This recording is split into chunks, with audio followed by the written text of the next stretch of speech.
SR-71 is a combination of power and majesty. When you look at it, it just has a mystique that I think is going to live for generations and generations. I wish I could take everybody up to 85,000 feet because you can see 350 miles in any direction. You can see the curvature of the earth. Mountains, 10,000-foot mountains look flat.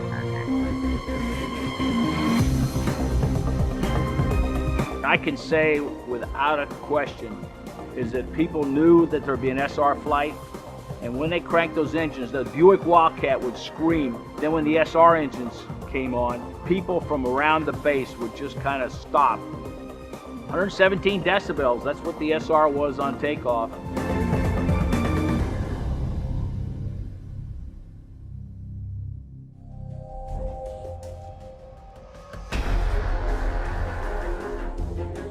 Six presidents used the SR-71 extensively because they had a great sense of confidence that it could in fact go out, collect the information required, and bring it back. Hundreds of missiles were fired at this airplane. I couldn't tell you how many times fighters came up to intercept me.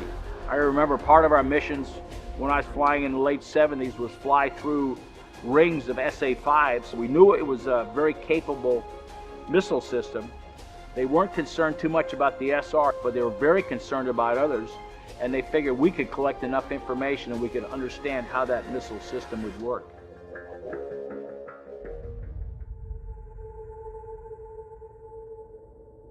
If we carried the nose camera, which we called the country's camera, it took a picture 72 miles wide. In 64 minutes, you would film 100,000 square miles. The film itself was 10,500 feet long, 5 inches wide. I would say my mission into the Middle East for President Carter was one of the most interesting. It was supposed to be 3 missions, but we picked up all the targets in that first mission that they needed, so that the next 2 missions were canceled. The airplane loved to fly straight and climb and accelerate.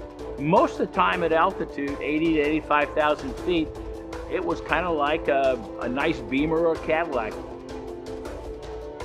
But the airplane sensitivity was on a curve like this. So the faster you went, the airplane became much more sensitive and had to be handled much more delicately. The genius of this airplane was that the faster we went, it's the only airplane in the world, we burned less fuel.